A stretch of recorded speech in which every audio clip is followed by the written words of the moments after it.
is science for the deer industry, doing the right things for the right reasons. So we're not here to support our egos, we're here to make the industry a better industry.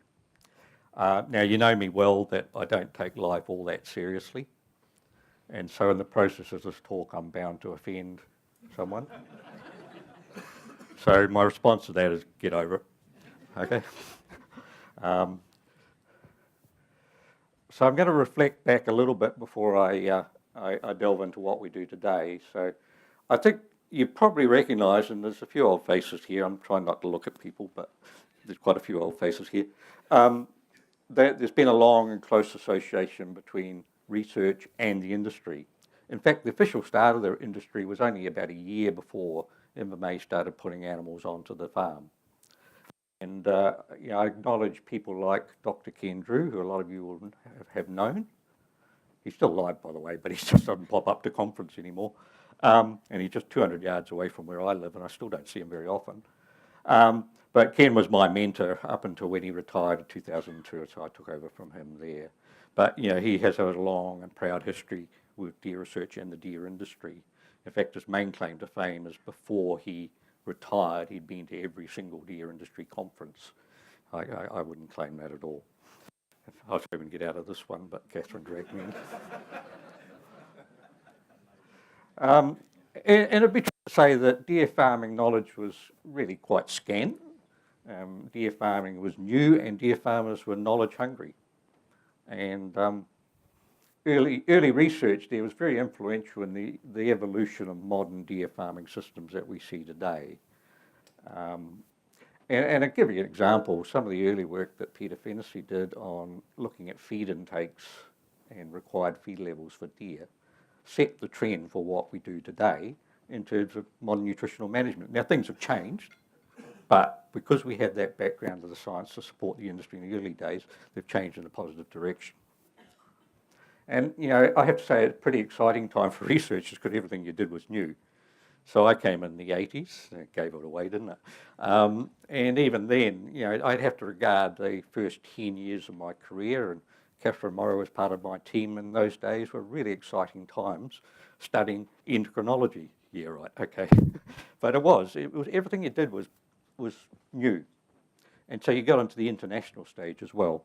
But, things change over time, and it's true to say that the deer industry is a pretty sophisticated animal enterprise these days. It ranks up there with any other traditional enterprise, and in many areas way ahead. I think the ability of deer farmers to adopt and change according to new ideas far exceeds what we've seen in the other industries for a long time. Core principles of deer biology and on-farm management have been well established, and modern deer farming systems, which I would be the first to acknowledge, are mainly through farmer innovation, but the science has always been there to support farmers go through that process. Science is there to support the industry's aspirations for profitability and sustainability. There's no other reason for it to be there, to be perfectly honest. So the question is, how do we make the best investments around science with the limited resources that any industry can afford to put into science? And a lot has changed over the years. So what I really want to take you through is what we're doing in the present day space to keep connected with you guys and deliver things that you can use. So let me take you through your perception of the average scientist, okay? I'm trying not to stereotype here, so I've given you a list of options. So, A, scientist is a nerd. Scientists are aspergic. Scientists are aspergic nerds. And so we go through this list, closeted within their ivory tower. I have to say I've come out of the closet. Yes, folks, I'm a nerd. Okay. I guess where we're at, we tend to be seen by a lot of the people we work with as being on a different loop, in a different world. And yes, it's true. By and large, we are different people. We are driven by science. That's our interest. That's our core thing. And it does come with a few weird traits. But weird's good in science. we've come to realise that nothing worse than having people all the same in science. You've got to have a diversity of people, so we acknowledge that better than anybody else. But, you know, it does create issues for us, how we connect with industry to understand us and for us to understand industry. I will say this thing, even though we are a bit weird, every scientist I've ever dealt with in agriculture is there for one reason, and that's to have a positive outcome for agriculture. The question is, how do we do it? We need help in seeing the bigger picture. We are in our sort of myopic world. We admit it. You're in your own myopic world. How do we bring the two together? You're not as myopic as us, but you know. How do we bring the two together? How can science deliver to you the things that will change your world? And it's not easy. The answer is simple. We talk to each other in common language. Straight away you can see that a lot of scientists work in a jargon, and that can be quite hard to translate, but I think that's a poor excuse, to be perfectly honest. The reason it's not simple is that there's a lot of diversity of opinion and different perspectives that we have to take into account. So even when we get on the level of talking to you in your language and you in our language, you've got to acknowledge that there's a lot of farmers out there and they each have their own perspectives. Some of them are regional perspectives. So one topic is important down our way, it's not important up north and vice versa. A lot of other stakeholders in the industry that we have to deal with as well. So there's processors, marketers, veterinarians, DINS people, they're hard. And you know, these all come with different perspectives, and we have to take this into account. Plus, you know, we are stuck in annual funding contracting cycles. It takes a lot of time to go through this process with a lot of different people and then be back in your right spot at the end of a year to get it all together. I find that particularly hard, but can't break that. That's the way things are. I want to introduce you to this weasel word called co-innovation. We have a lot of weasel words in science and management and business. They just pop up and they sound good, but they sort of disappear over time. I don't want to worry about the word co-innovation. It'll disappear and it'll be replaced by another weasel word. The concept behind it is quite important to me, and I think it's the big difference from where we sat 30, 40 years ago in science, where we sit now. And co-innovation, which was invented by a social scientist at Ruakura, social science is a real science, so yeah. is where all stakeholders collectively input into the project from go to woe. So it's not just about scientists coming up with ideas, designing it, then trying to push the results onto you. It's about every party being involved in that process. And within the hitting targets, we are, and have, and we still are, it's evolving, we're heading down this pathway. So hitting targets is a project I'm responsible for. It's a venison project. It covers a lot of the biology of deer as well as just venison production. And excludes the velvet work. First thing, back when I started managing the program and slightly before, we set up a joint venture between AgResearch and DINS and Deer Farm Association called Deer Research. That's a 50-50 joint venture. I'm not sure what 50-50 means and all that, but basically it's where two parties have come together, pooled their financial resources, but also we've vested the governance in the research program. So no one individual or organisation actually makes the decisions. It's a combination or a board structure that has representations from a wide range of stakeholders that make those decisions.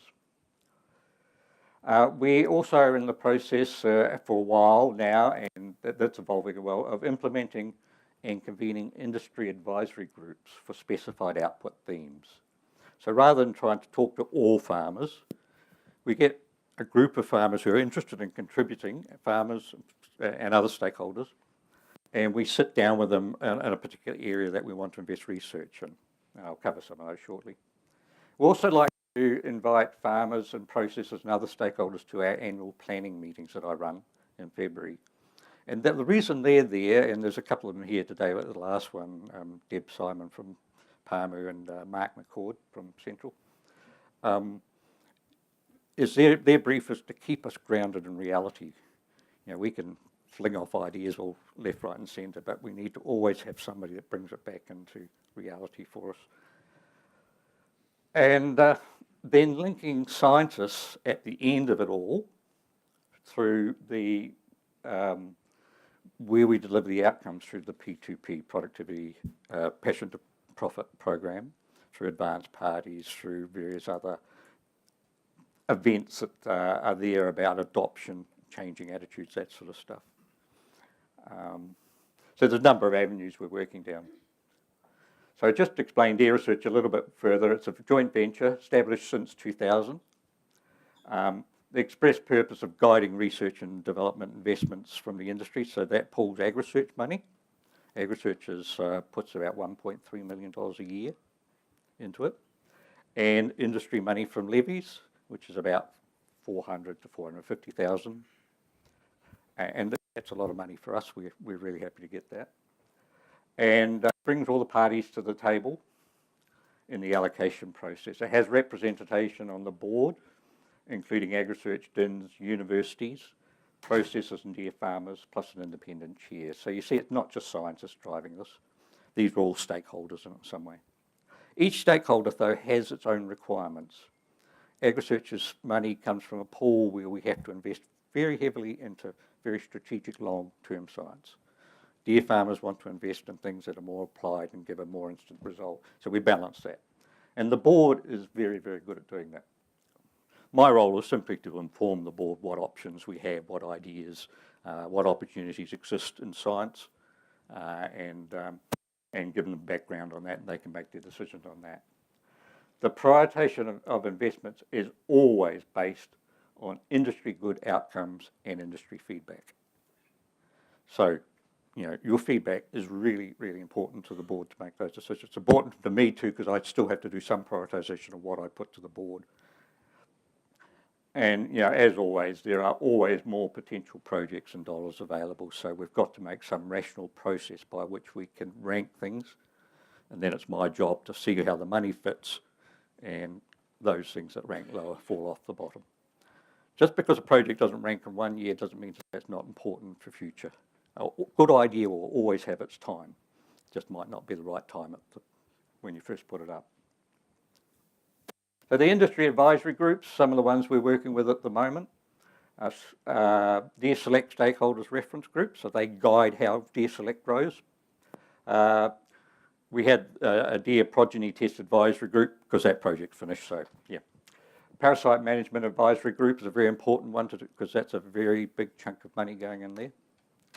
And so on and so on. Now, not all these groups were expressly put together for this purpose. Some of them just happen to exist for other reasons, but we've tapped into them because they had the right people. And others will likely form as needed. Sorry, I'll just go back. Yep.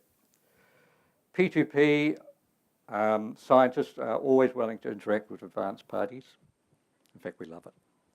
I think advanced parties are the greatest thing since sliced bread. Having dealt over 40 years with all sorts of processes, try and get the message across. I think that's just brilliant. Engage with P2P managers and clean groups. And your Deer Hub, check it out. It's brilliant. And yet people tell me, oh, I've never heard of it. It's got some brilliant stuff in there. And it's easy to get onto. Was that a good plug? Yeah, cool. Now, yeah, I wanted to show you this graph. That's amazing. Have you ever seen a Graham Sidney painting? This is Graham Sidney on LSD. I did a version of this for the Deer Research Board. I'll say right now, this is the most downright embarrassing, disgusting graph I've ever done in my life.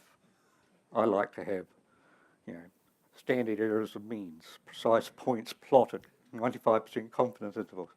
This is crap. The Deer Research Board and the DINS Board loved it. They love pretty colours. But really what it's designed to do is show you how investments change over time. So simply on the axis on the far side is the percentage of the money that we invest in these topic areas. And then we've got years across the bottom going back from 2008 right through to what we're planning to do in this financial year 20. And you see that if you look at the range of topics, and somehow they've got squeezed out of the screen there a little bit, but that investments change over time.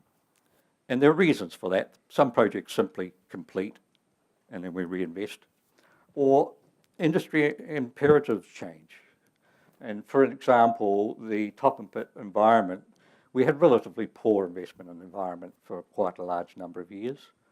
I would have liked to see more, but that's the way it was. But now it's become a very significant part of our budgeting is to invest in the environmental work that we're currently doing. So it's a responsive pool of money available that we can chop and change according to need. We don't change it instantly. It's silly to cut a program in half halfway through simply because something else has come along, but we reprioritise as we go along. So that's enough of that graph. I'm never showing it again. The current big four, environment's big for us. Nearly a third of our budget is going into environmental work at the moment. It will have a long payoff period. There's a lot of fairly basic work. We should have done it years ago, but the industry wasn't ready at that stage. It is now. Parasite management. Parasites are the sleeping giant. We should have invested on it years ago. I made a lot of mistakes. We tried to, but again, there was always more important things. But parasites have come to bite us back in the bum. And so we're investing quite heavily in developing effective solutions, even to the point of going back to very basic studies on the life cycles of parasites. Because if you don't understand that, you'll never control. We'll never, ever, ever beat parasites, okay? We'll just control them. They're smart critters. Genetics will always be a foundation of work that we do in the DEER program, and particularly in the area of deer select and genomics. And of course, nutrition. We're tending to go back more to the fundamentals of nutrition. What are the macronutrients do you need at certain times of year, rather than growing crops at Inverness to show you how to grow a crop because it's not relevant to you. We'd rather be able to understand the principles of what do you need at certain times of year in order for you to grow the right crops to produce that. So watch this space in the future. Expansion of DNA-based technologies. That deer industry, and I think Suzanne Sesh will support me, by size of industry is the biggest adopter of genomics technology we have in New Zealand at the moment. I don't know what the proportion of the gene testing or the DNA testing we do goes to the deer industry, but it's very, very significant. Digital agriculture. There's an irony in me telling you about digital agriculture because I can't even turn on my computer. But the reality is that there's a lot of smart farming systems around the corner based on GPS, GIS technologies. They're just coming to the forefront. My prediction, 10 years' time, we'll be putting GPS ear tags into deer, and we'll be doing online monitoring of every animal on our farm. Just got to beat the power source problem. Greenhouse gases, sorry guys, you can't hide from it. I've already been asked to put forward some work to do this year. What more can I say about that without divulging some of my biases? Smart pen-side real-time diagnostics. Watch this space. The ability to use tools to instantly identify chemical signatures is now being miniaturised to the form that we are actually considering a lungworm breathalyzer you can do in the pen that will give you a quantitative output of lungworm infection in deer so you can drench strategically rather than blanket drench. It's quite exciting stuff. Facial eczema and ticks. Now I put there, I'm looking at you southerners. You think you beat the bullet? The predictions done 20 years ago for the next 40 years for facial eczema, based on climate change models, 20 years down the line have been spot on. We are now seeing facial eczema occurring in Nelson West Coast regions. So don't think it's a regional problem and don't avoid it. Sometime, sooner or later, it will catch up to us. We need to start thinking what we're going to do in this space.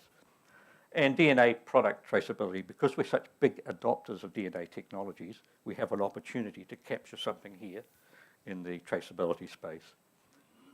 And just to finish off, as a parting shot, don't see science as a cost. It's an easy target. See it as an investment. And the investment can either be short-term or long-term. There's a balance in there. Short-term between things that you'll get next year through to things that will have a big payoff in 20 years' time. Take part in the investment process. Do tell us what you think you need. Don't let us tell you that. You're the guys that are at the coalface. Be open to considering the potential impacts of science when it comes, outcomes if you were to adopt them. You might be quite surprised. I know it can be quite scary to jump into new things, but give them a good think about, and you might find something there that changes your operation. Don't be scared to talk to us either. We may be nerds, Aspergic nerds, but we actually really enjoy our interaction with farmers, even if we struggle sometimes. But we need to keep talking to each other. And the final plug, because I think the world is in dire straits, is we are losing scientists left, right and centre. If your kids show a passion for science, encourage them. Don't tell them they're nerds. They'll work that out later. Your country needs them. Thank you very much.